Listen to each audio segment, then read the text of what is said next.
नमस्कार दोस्तों, स्वागत है आपका अपने चैनल सक्सेस गुरु में। दोस्तों, इससे पहले हमने वर्णमाला पढ़ा था। आज वर्णमाला का अगला जो है बिंदु शुरू कर रहे हैं।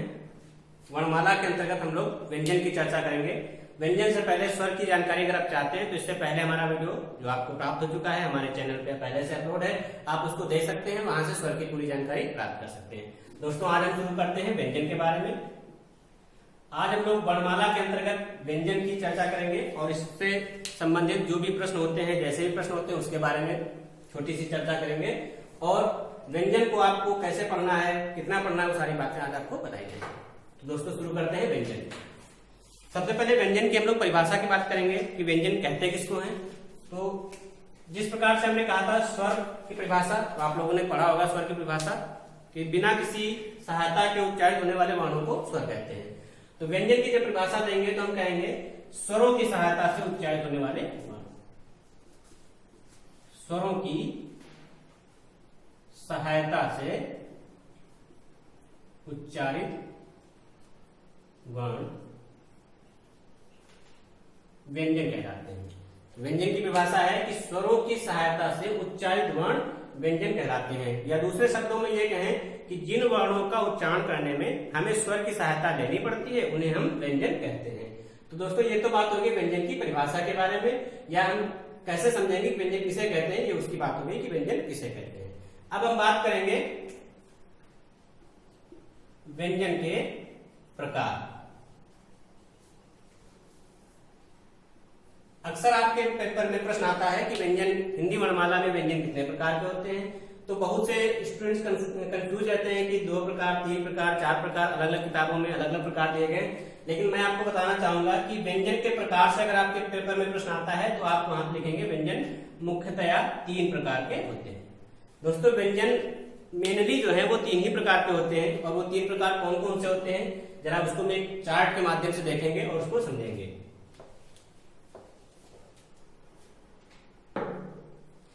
देखिए, व्यंजन के प्रकार की अगर बात करते हैं तो जैसा हमने आपको पहले से बता रखा है कि व्यंजन मुख्यतया 3 प्रकार के होते हैं। अब वो 3 प्रकार कौन कौन से हैं जरा उसको देख लेते हैं। तो सबसे पहला प्रकार है वो है हमारा स्पर्श व्यंजन। दूसरा प्रकार होगा हमारा अंतस्थ व्यंजन, और तीसरा प्रकार आएगा इसी के अंतर्गत ऊष्म व्यंजन।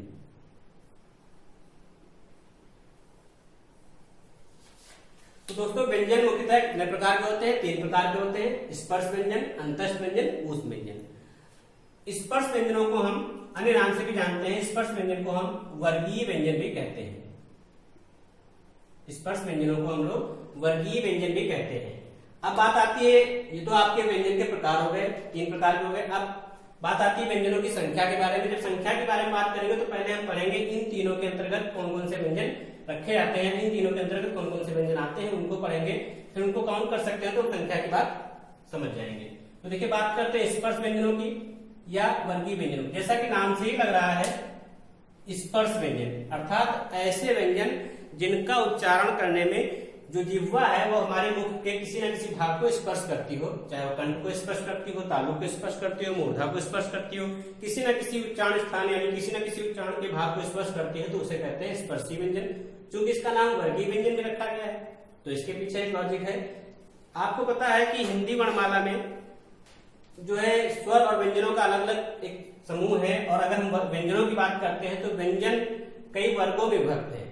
उसी वर्गों के आधार पर ही इसको वर्गीय व्यंजन कहा जाता है।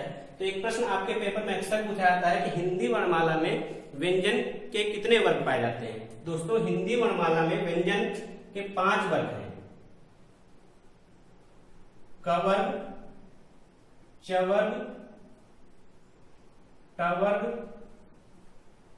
त वर्ग और पा वर्ग। तो प्रश्न अगर आपके सम्मुख आता है कि व्यंजन में वर्गीय व्यंजनों की संख्या कितनी है, तो अगर हमको ये पता है कि जो वर्णमाला में व्यंजन है वो 5 वर्गों में विभक्त है, और इन 5 वर्गों में कौन कौन से व्यंजन आते हैं या कौन कौन से वर्ण ऐसे व्यंजन के अंतर्गत आएंगे और 5 के अंतर्गत आएंगे, तो उनको हम क्या लेंगे। क वर्ग के अंतर्गत आपको पता है क, ग घ अंगा।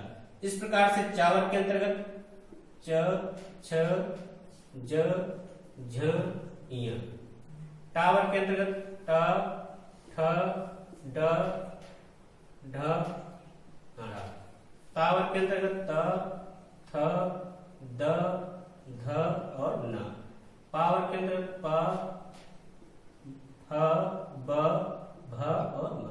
तो दोस्तों आपने यहाँ पे देखा, जो हमने यहाँ पे लिखा है, अगर हम वर्गीय व्यंजनों के अंतर्गत वर्गों की बात करते हैं या व्यंजन के अंतर्गत कितने वर्ग हैं, 5 वर्ग हैं। पांचों वर्गों में आपने देखा कितने कितने वर्ण हैं, 5 वर्ण है, अर्थात 5 व्यंजन है। तो अगर इन पांचों को काउंट करें तो 5 वर्ग हो गए हमारे, और प्रत्येक में 5 है, अर्थात टोटल कितने हो गए व्यंजन, 25। इसीलिए यदि आपके सामने प्रश्न आता है कि हिंदी वर्णमाला में व्यंजन के कितने वर्ग हैं, तो 5, और प्रत्येक वर्ग में कितने कितने होते हैं, तो 5 वर्ण होते हैं। और वर्गीय व्यंजनों की संख्या या स्पर्शी व्यंजनों की संख्या कितनी है, तो 25। तो आप कह सकते हैं स्पर्श व्यंजनों की संख्या कितनी होती है, 25 होती है। अब हम बात करते हैं अंतस्थ व्यंजनों की। तो आपको पता है कि अंतस्थ व्यंजन के अंतर्गत य र ल व, ये 4 व्यंजन है जो अंतस्थ व्यंजनों के अंतर्गत आते हैं। तो 25 संख्या ये हो गई और 4 संख्या ये हो गई। अब बात करते हैं ऊष्म व्यंजन की। तो इसके अंतर्गत आपको पता है ये 4 व्यंजन है जो इसके अंतर्गत आते हैं, अर्थात यहाँ भी व्यंजनों की संख्या कितनी हुई, 4। तो यदि आपके सम्मुख प्रश्न आता है कि अंतस्थ व्यंजन कितने हैं, तो आप कहेंगे 4। ऊष्म व्यंजन कितने हैं, तो आप कहेंगे 4। देखिए दोस्तों, जब ऊष्म व्यंजन की बात करते हैं तो हम ऊष्म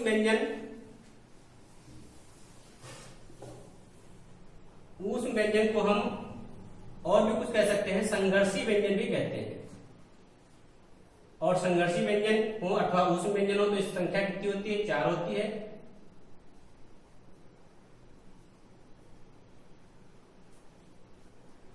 ठीक, तो ये संख्या हो गई 4, ये संख्या हो गई 4 और ये संख्या हो गई 25।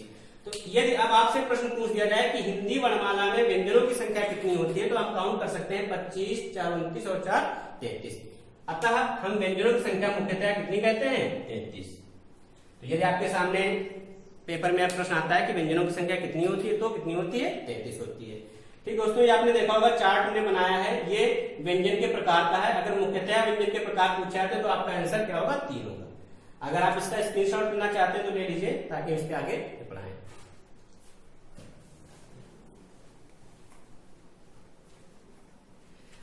दोस्तों इसका आपने स्क्रीनशॉट ले लिया होगा। बाकी की बात करते हैं हम, इसी को थोड़ा और डिस्क्राइब में समझेंगे, थोड़ा और विस्तृत समझेंगे।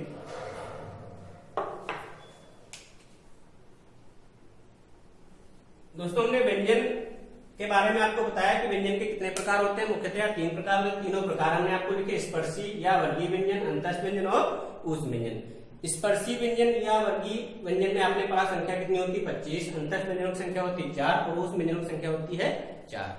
अब कुछ प्रश्न ऐसे बनते हैं व्यंजनों से, जैसे कहीं कहीं किसी किसी किताब में आपने 4 भी प्रकार पढ़े होंगे। तो अगर 4 प्रकार आपने पढ़े हैं तो वो कौन से प्रकार है? तो देखिए दोस्तों, एक जो व्यंजन का प्रकार आता है वो होता है संयुक्त व्यंजन। संयुक्त व्यंजन, तो संयुक्त व्यंजन के अंतर्गत कौन कौन से व्यंजन काउंट किए जाते हैं, संयुक्त व्यंजन के अंतर्गत कौन कौन से व्यंजन रखे जाते हैं? छ, त्र, ज्ञ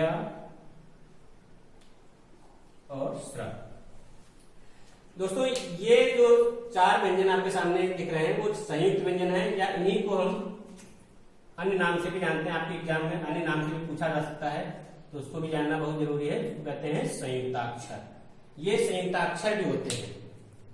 अब आगे की बात करें तो एक प्रश्न और भी बनता है आपके एग्जाम में कि जो छ, त्र, ज्ञ, स्र, क्योंकि कैसे व्यंजन है, संयुक्त व्यंजन है। तो आपको पता है नाम से ही लग रहा है संयुक्त व्यंजन, अर्थात संयुक्त मतलब होता है कंबाइंड, यानी कि जुड़े हुए, अर्थात कुछ ना कुछ इसमें ये जो आपके व्यंजन लिखे हैं ये किसी ना किसी से जुड़कर बने होंगे। तो किससे जुड़कर बने, इसको जरा देखते हैं हम लोग। तो आपका जो छ है ये बनता है क और श से। त्र बनता है आपका ता और रा से। ज्ञ बनता है आपका ज और य से। और श बनता है आपका श और रा से। अक्सर आपके पेपर में प्रश्न पूछा जाता है कि छा किसके किसके संयोग से बनता है, तो आप बताएंगे का और शा के। त्रा किसके संयोग से बनता है, ता और रा के। ज्ञा किसके संयोग से बनता है, जा और या के। और श्रा किसके संयोग से बनता है, श्रा और रा से। तो ये भी प्रश्न आपके पेपर में आते हैं, इसलिए इसको भी जरा ध्यान रखिएगा। ये तो बात हो गई हमारी संयुक्त अक्षर की या संयुक्त व्यंजनों की। अब कुछ लोगों के मन में ये प्रश्न आता है कि क्योंकि अगर ये भी व्यंजन का एक प्रकार है तो इसको जो है हम व्यंजन के प्रकार के अंतर्गत 4 प्रकार क्यों नहीं कहते हैं। तो उसका भी छोटा सा रीजन है। देखिए हमने ये छ, त्र, ज्ञ, स्र, ये 4 संयुक्त व्यंजन पढ़े। ये जो मिलकर बने हैं ये का और सा, ता, रा, जा, या और शा, रा से मिलकर बने हैं। तो आप देख रहे हैं कि का ऑलरेडी हम काउंट कर चुके हैं किसमें, जो का है किसमें काउंट किया गया था, आपने पढ़ा स्पर्शी व्यंजन या वर्गीय व्यंजन में। शा जब आपका काउंट किया गया था वो उस व्यंजन में काउंट किया गया, ये भी स्पर्शी व्यंजन में। रा अंतस्थ व्यंजन में। जा स्पर्शी व्यंजन, या भी आपका स्पर्शी व्यंजन में है। शा आपका उस व्यंजन और रा अंतस्थ व्यंजन। तो ऑलरेडी जितने भी जिनसे भी ये मिलकर बने हैं संयुक्त व्यंजन, ये कहीं ना कहीं किसी न किसी व्यंजन के प्रकार में काउंट किए जा चुके हैं, इसलिए इनको हम अलग से स्थान देते हैं या उसी प्रकार के अंदर नहीं पढ़ते हैं। ठीक है, तो इसका रीजन यही है। तो हमारे पास अगर बात आती है व्यंजन के प्रकार तो आप 3 ही लिखेंगे। एक प्रश्न आपसे अलग से पूछा जाता है संयुक्त व्यंजन कितने हैं, तो आप कहेंगे 4 हैं। संयुक्त व्यंजनों की संख्या 4 होती है। कौन कौन से आपके सामने हैं, किससे किससे मिलकर बने वो भी आप इसको देख सकते हैं। इसके आगे की बात करते हैं तो एक और भी आपके सामने प्रश्न आता है जो व्यंजनों से ही आता है, वो आता है, आपने वो नाम सुना होगा, द्विगुण व्यंजन। द्विगुण व्यंजन दोस्तों, द्विगुण व्यंजन को अन्य नाम से भी जानते हैं, उत्क्षिप्त व्यंजन। द्विगुण व्यंजन को हम उत्क्षिप्त व्यंजन भी कहते हैं। अक्सर आपके पेपर में प्रश्न आता है कि द्विगुण व्यंजन या उत्क्षिप्त व्यंजन कौन कौन से हैं या इनकी संख्या कितनी है। तो आपको बता दें कि द्विगुण व्यंजन या उत्क्षिप्त व्यंजनों की संख्या कितनी है, 2 है। वो 2 कौन कौन से हैं, रा और रा। ये 2 ऐसे व्यंजन हैं जो द्विगुण व्यंजन या उत्क्षिप्त व्यंजन के अंतर्गत आते हैं। ये द्विगुण या उत्क्षिप्त व्यंजन के अंतर्गत क्यों आते हैं, इसका क्या रीजन है। तो दोस्तों आपने देखा होगा कि ये जो रा है इसको अगर हम इस प्रकार से लिखें तो ये डा का काम करता है। जैसे हम लिखते हैं डलिया, अगर हम लिखते हैं डलिया तो वहां पे लिखते हैं ये डा। लेकिन अगर हमको लिखना हो पेड़ तो हम इसके नीचे बिंदु लगा देते हैं, वो रहता है पेड़। देखिए अक्षर वही है, वर्ण वही है, केवल और केवल इस बिंदु के माध्यम से ये 2 गुण प्रदर्शित कर रहा है, इसीलिए इसको हम द्विगुण कहते हैं। सेम यही कंडीशन यहाँ भी लागू होगी। अगर मान लीजिए हम लिखते हैं ढक्कन तो इस तरह लिखते हैं ढक्कन। अगर हमको लिखना हो चढ़ना तो हम इस तरह लिखते हैं चढ़ना। सेम जो प्रॉपर्टी इसकी है, जो गुण इसका है वही गुण इसका भी है। 2 गुण प्रदर्शित करते हैं दोनों वर्ण, इसलिए इनको द्विगुण व्यंजन या उत्क्षिप्त व्यंजन के अंतर्गत रखा जाता है। सर्वाधिक पूछा जाने वाला प्रश्न है कि द्विगुण व्यंजन कौन कौन से होते हैं, रा और रा कितने होते हैं, तो 2 होते हैं। ये तो बात होगी द्विगुण व्यंजनों की। अगर आपने देखा तो ये भी एक व्यंजन का ही प्रकार है, लेकिन इसको भी व्यंजन के प्रकार के अंतर्गत काउंट नहीं करते हैं। तो ये बात होगी व्यंजनों के बारे में। हमने यहाँ पे आपको बताया कि व्यंजन कितने प्रकार के होते हैं, व्यंजनों की संख्या कितनी होती है। तो दोस्तों आपने देखा कि इससे पहले हमने आपको बताया था कि स्वर, तो स्वर की संख्या आपने मुख्यतया हमने आपको बताई थी कि स्वर की मुख्यतया जो मेनली स्वर संख्या होती है वो होती है 11। तो अगर मुख्यतया स्वर 11 हो गए और आपको पता है व्यंजन भी मुख्यतया कितने होते हैं, 33। तो अगर टोटल वर्णों की बात करें तो कुल वर्ण कितने हो जाएंगे, 44। अब एक प्रश्न और भी आता है आपके सामने कि कुल स्वर कितने हैं। कुल स्वर तो आपने पढ़ा था कुल स्वर कितने होते हैं, 13। अगर हम कुल व्यंजन की बात करें तो देखिए दोस्तों हमने यहां पे पढ़ा था कि व्यंजनों की संख्या मुख्यतया कितनी होती है, व्यंजन की संख्या मुख्यतया होती है 33।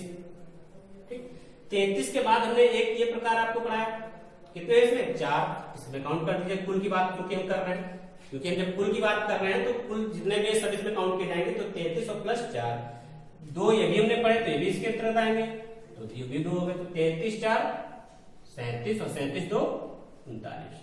तो अगर हम कुल व्यंजनों की बात करते हैं तो कुल व्यंजन कितने होते हैं, 39 होते हैं।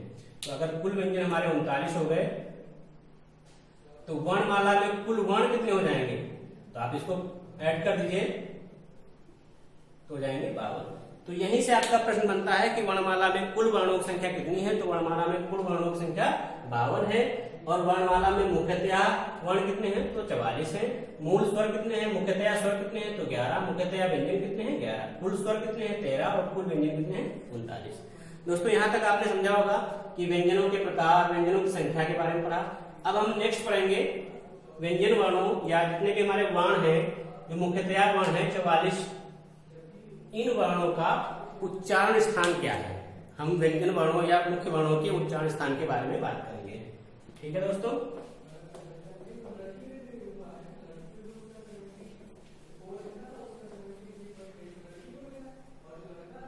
हम लोग बात करने जा रहे हैं वर्णों के उच्चारण स्थान के बारे में। वर्णों का उच्चारण स्थान।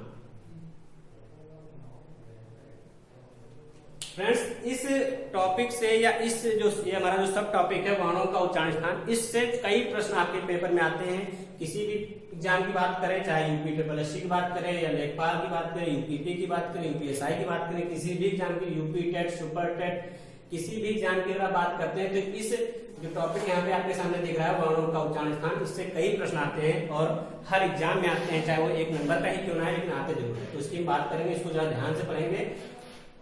देखा आपको पता है कि जो हमारा मुख है वो लगभग कुछ इस तरीके से अगर हम देखते हैं तो जो उच्चारण स्थान है वो लगभग इन्हीं से कहीं ना कहीं से जो है उच्चारित होते हैं। तो यहाँ पे जो हमारा होता है इसको हम कहते हैं कंठ।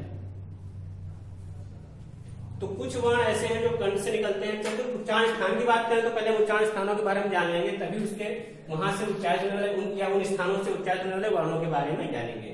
तो कंठ हो गया।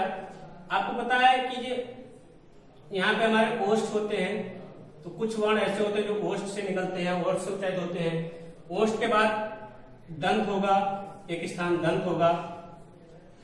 उसके बाद जब बात करते हैं ओष्ठ, ओष्ठ के बाद दंत, फिर हमारा जो जीभ जो है ऊपर के हिस्से को टच करती है, तो ऊपर का जो हिस्सा होता है, तो जो पिछला हिस्सा होता है वो जो है तो मूर्धा होता है एक हिस्सा, और एक होता है तालु। तो मुख्यतया अगर उच्चारण स्थान की बात करें दोस्तों तो ये कितने लिखे हैं 1 2 3 4 5। तो मुख्यतया अगर उच्चारण स्थान की बात करते हैं तो ये 5 ऐसे स्थान है जहां से हमारे वर्णों का उच्चारण होता है या भिन्न भिन्न वर्ण यहाँ से उच्चारित होते हैं। तो यहाँ पे इसको जरा हम लिख लेंगे कि सबसे पहले कंठ के बारे में पढ़ेंगे हम लोग कि कंठ से कौन कौन से वर्ण उच्चारित होते हैं या कंठ से उच्चारित होने वाले वर्ण कौन कौन से हैं। फिर दूसरी बात करेंगे तो हम लिख देंगे तालु। तालु से कौन कौन से वर्ण उच्चारित होते हैं, मूर्धा, दंत, ओष्ठ। तो ये 5 मुख्यतया उच्चारण स्थान है। इन स्थानों से उच्चारित होने वाले वर्णों के बारे में हम लोग जानकारी प्राप्त करेंगे। आपको पता है कि सब लोगों ने लगभग कहीं ना कहीं से पढ़ रखा होगा, और नहीं पढ़ रखा होगा तो आपने यहाँ भी आप देखेंगे कि प्रत्येक उच्चारण स्थान में कई वर्ण आते हैं। अब उन वर्णों को याद रख पाना थोड़ा कठिन है, तो उसके लिए हमने फॉर्मूला टाइप का या एक सूत्र टाइप का आपको बताएंगे। उससे अगर आप याद करना चाहें तो आसानी से याद कर सकते हैं। स्टार्टिंग में थोड़ा टफ लगेगा, थोड़ा कठिन लगेगा, लेकिन अगर आप उसको एक बार याद कर लेते हैं, अच्छे से कंठस्थ कर लेते हैं या समझ लेते हैं, तो वो चीज आपके लिए सदैव के लिए उपयोगी हो जाएगी। उसको आप कभी भी प्रयोग कर सकते हैं, वो कभी भूलने वाली चीज नहीं है। तो यहाँ हम बात करेंगे थोड़ा उस फॉर्मूले या उस सूत्र के बारे में। कंठ की अगर बात करते हैं तो एक संस्कृत में सूत्र है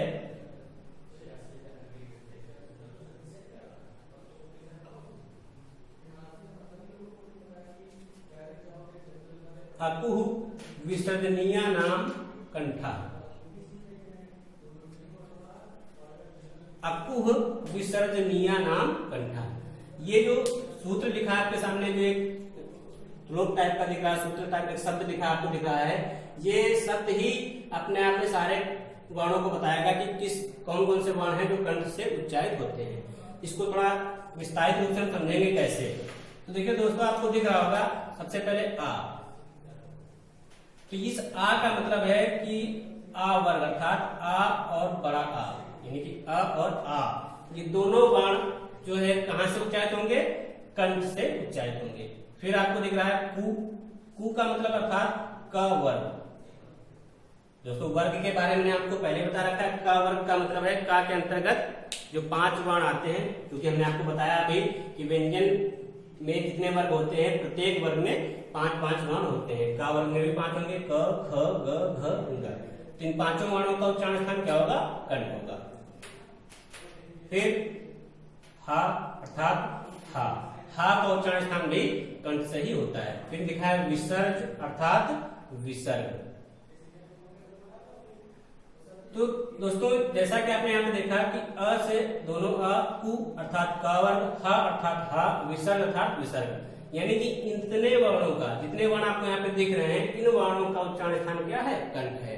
तो अगर आप इस फॉर्मूले को या इस सूत्र को याद कर लेते हैं, समझ लेते हैं, तो इससे आप कभी भी ना भूल सकते हैं, इसको कभी भूल नहीं पाएंगे और इसको आप अच्छे से याद रखेंगे कि कंठ से उच्चारित होने वाले वर्ण कौन कौन से हैं।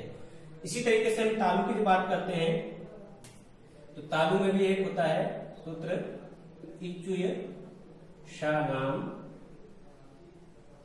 तालु, इचुय शानाम तालु, इचुय शानाम तालु। इसके अंतर्गत इसको जरा हम समझेंगे, ई अर्थात दोनों ई, चु अर्थात च वर्ग। तो चा वर्ग की बात आती है तो आप समझ होंगे चा वर्ग के मतलब क्या है? पूरा चा वर्ग, जो कि च, छ, ज, झ, य, फिर य और फिर श। दोस्तों आप सोच रहे हैं कि जो बाकी बचता है निया नाम कंठा या शा नाम तालु, तो आप समझते होंगे कि संस्कृत में जब हम किसी शब्द को पढ़ते हैं एक श्लोक टाइप से, तो उसमें उसको जो है अच्छे से एक रिदम से उच्चारण करने के लिए वहां पे इस तरीके से प्रयोग करते हैं। वही चीज यहाँ पे प्रयोग की गई, अकुह विसर्जनीय नाम कंठा, इचुय सा नाम तालु। तो अगर इसको आपने डिस्क्राइब से समझा तो देखा ई अर्थात दोनों ई, चु अर्थात चावल, या और श। तो इतने वर्णों का उच्चारण स्थान तालु से होता है। आप इसको बोलकर भी समझ सकते हैं, जैसे आप चा का उच्चारण करते हैं, जैसे चा बोलते हैं तो जो जिह्वा है वो हमारी तालु, जो जीभ के ऊपर का हिस्सा है वहां पे टच करती है, वहां से तालु, जितने भी वहां टच करेंगे वो सब तालु के अंतर्गत आएंगे। फिर बात करते हैं मूर्धा की। मूर्धा में भी है ऋटुर शाणाम मूर्धा, ऋटुर शाणाम मूर्धा। तो इसको भी जरा समझेंगे। री क्या लिखा है दोस्तों? री, री का मतलब ऋ से ऋषि वाला री, इसका उच्चारण कहां होगा? मूर्धा होगा। फिर टू वर्ग, टू मतलब अर्थात टा वर्ग, टा वर्ग पूरा, फिर रा और फिर श। तो ये जो वर्ण लिखे हैं आपके सामने, जो आपको वर्ण दिख रहे हैं, इनका उच्चारण कहां से होगा? मूर्धा से होगा। इसके बाद बात करते हैं दंत की। तो दंत के लिए भी एक सूत्र है, लिटुल शानाम दंता, लिटुल शानाम दंता।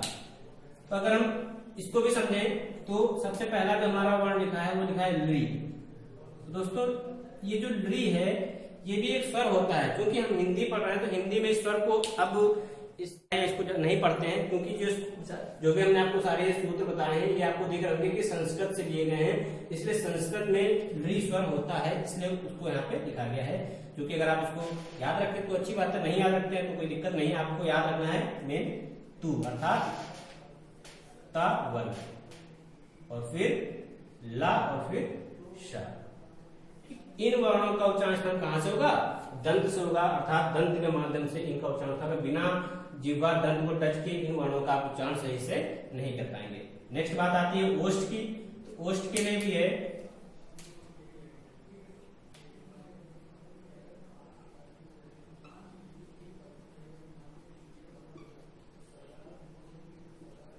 उपपद्मानीय नामोष्ठो, उपपद्मानीय नामोष्ठो, अर्थात इसको अगर हम समझे, ये उ अर्थात दोनों उ अर्थात पा वर्ग। फिर यह बात आती है आगे पद्मानीय नामोष्ठो। ये तो आपको पता है कि ये तो केवल और केवल उच्चारण के लिए या इसको आसान बनाने के लिए लिखा गया, बाकी ये पद्मानी पद्मानी जो आपको दिख रहा है ये भी संस्कृत में प्रयोग किया जाता है, पद्मानी होता है, वहां पे एक स्वर होता है, एक वर्ण होता है पद्मानी। तो यहाँ पे क्योंकि वहां से दिया गया इसलिए इसको यहाँ पे लिखा गया है। बाकी आपके लिए जो हम लोग हिंदी पढ़ रहे हैं, हिंदी के लिए आपको जो जरूरी है वो उ और पावर, पावर अर्थात पांचों वर्ण। तो ये आपने दोस्तों देखा कि जो मुख्यतया उच्चारण स्थान है उनको याद करने के लिए एक ट्रिक है, एक सूत्र है, एक आसान सा बनाने के लिए इसको बताया गया है। स्टार्टिंग में शुरुआत में आपको थोड़ा कठिन लगेगा, लेकिन अगर आप इसको याद कर लेंगे एक बार तो ये कभी भूल नहीं पाएंगे इसको आप, ये हमेशा के आपके लिए उपयोगी रहेगा।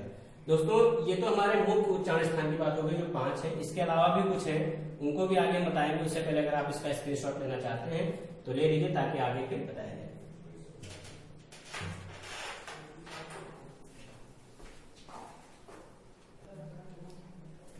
दोस्तों स्क्रीनशॉट आपने ले लिया होगा, आगे बात करते हैं।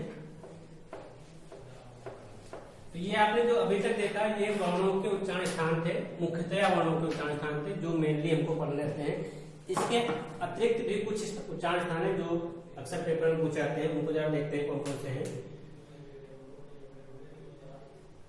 नासिका, अर्थात कुछ वर्ण ऐसे हैं जिनका उच्चारण नासिका से होता है, अर्थात नाक की सहायता से होता है। बिना नाक की सहायता के उन वर्णों को आप उच्चारित नहीं कर सकते हैं। इसके बाद कुछ उच्चारण स्थान ऐसे हैं जो दो भिन्न भिन्न उच्चारण स्थानों से मिलकर बने हुए हैं, जैसे कि अगर हम बात करते हैं कंठ और तालु को मिलाकर करें,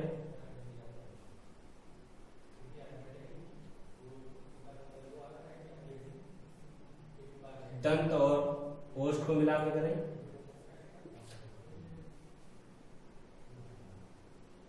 कंठ और ओष्ठ को मिलाकर।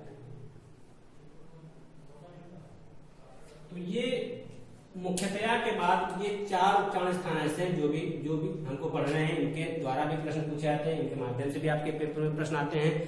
तो इनके अंतर्गत भी कौन कौन से वर्ण आते हैं, किन किन वर्णों को इसके अंतर्गत रखते हैं, उसकी बात करेंगे हम। तो सबसे पहले बात आती है नासिका, अर्थात नासिका की सहायता से उच्चारित होने वाले वर्ण कौन कौन से। तो आपको अभी हमने बताया कि हिंदी वर्णमाला में व्यंजन कितने वर्गों में विभक्त है। हिंदी वर्णमाला में व्यंजन 5 वर्गों में विभक्त है और वो 5 वर्ग आपको पता है कौन कौन से हमने आपको बताया अभी। कवर्ग,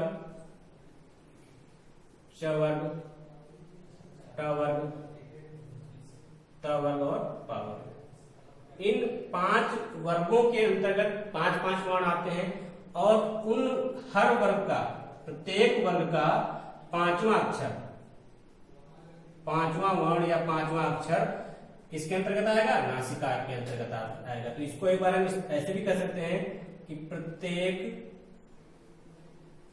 वर्ग का 5वां अक्षर, क्या कहेंगे, प्रत्येक वर्ग का 5वां अक्षर, या हम इसके अंतर्गत लिखना चाहें तो लिख सकते हैं का वर्ग है तो का वर्ग का 5वां अक्षर क्या होता है, आपको पता है, य, अंगा। चा वर्ग का य, टा वर्ग का रा, ता वर्ग का ना और पा वर्ग का मा। तो ये 5 वर्ण ऐसे हैं जिनका उच्चारण स्थान नासिका से होता है। तो दोस्तों यहाँ पे बात आती है, जब इस तरीके से आपने पढ़ा तो यहाँ पे कंफ्यूजन क्रिएट होता है कि अगर मान लीजिए आपके एग्जाम में प्रश्न पूछ दिया गया कि माँ का उच्चारण स्थान बताइए, माँ का उच्चारण स्थान, है ना, ये एक वर्ण है, एक व्यंजन है माँ, जिसका उच्चारण स्थान पूछा गया है। तो यदि हम माँ का उच्चारण स्थान की बात करते हैं और हमारे सामने ऑप्शन आ जाते हैं, तो बिना ऑप्शन के अगर हम यहाँ पे सोचे तो हम देखते हैं कि माँ नासिका के अंतर्गत भी आता है, और हमने माँ कहाँ पे पढ़ा था, क्योंकि आपको पता है कि माँ पावर में आता है, पावर हमने पढ़ा था ओष्ठ के अंतर्गत। तो अगर हम बिना ऑप्शन के सोचे तो यहाँ पे 2 आंसर आते हैं, एक ओष्ठ और दूसरा नासिका। ये तो बात हो गई बिना किसी विकल्प के या बिना किसी ऑप्शन के। तो अगर इस तरीके से देखा जाए तो दोनों आंसर हमारे सही हैं, लेकिन यदि क्योंकि ऑब्जेक्टिव की बात कर रहे हैं, आपके सामने ऑब्जेक्टिव आ जाए, ओष्ठ भी है और नासिका भी है, और मान लीजिए कोई 2 ऑप्शन और भी है, दंत। इस कंडीशन में यदि आपके पास प्रश्न आ जाए, इस कंडीशन में हम उसका क्या निशान लगाएं, कौन सा टिक लगाएं, तो आपको बता दें दोस्तों, अगर इनमें से कोई भी वर्ण पेपर में आपके आता है कि पूछा जाता है कि इसका उच्चारण स्थान बताइए, तो आप इनको जो वर्ग है उनके साथ नहीं रखेंगे, इसको अलग से जो स्थान दिया गया उसी में लगाएंगे, यानी कि इसको हम नासिका के अंतर्गत ही लिखेंगे। अर्थात माँ का उच्चारण स्थान अगर पूछा था तो आप कहेंगे नासिका, और ये नासिका नहीं होगा तो बिल्कुल आप होंठ लगाएंगे। ठीक है दोस्तों, चलिए आगे बात करते हैं।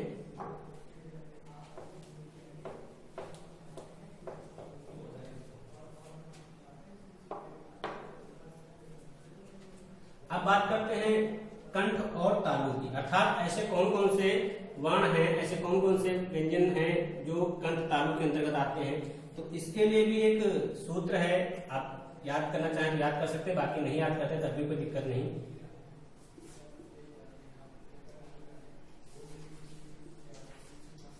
एदय तो कंठ तालु, तो इसको याद कर सकते हैं, नहीं करना चाहते नहीं करिए। इसलिए कहा क्योंकि आपको बता दें कि कंठ तालु के अंतर्गत दो ही वर्ण आते हैं और वो है ए और ऐ। तो अगर आपको लगता है कि ये कठिन है तो याद किए, आपको केवल इसी से याद रखेंगे कि ए और ऐ दो ऐसे वर्ण हैं जो कंठ तालु के अंतर्गत आते हैं। अब बात आती है दंतोष्ठ की, तो दंतोष्ठ के लिए एक फॉर्मूला है, एक सूत्र है, वकारस्य दंतोष्ठम। तो वकारस्य दंतोष्ठम अर्थात केवल और केवल वा, इसके अंतर्गत क्या आएगा, केवल वा। तो दंतोष्ठ की बात आती है तो कौन सा वर्ण आएगा, वा आएगा। अब बात आती है कंठोष्ठ की,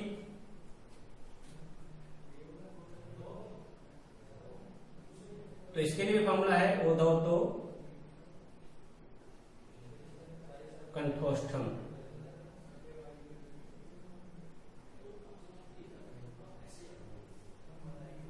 तो अर्थात इसके अंतर्गत केवल दो ही आएंगे, ओ और औ।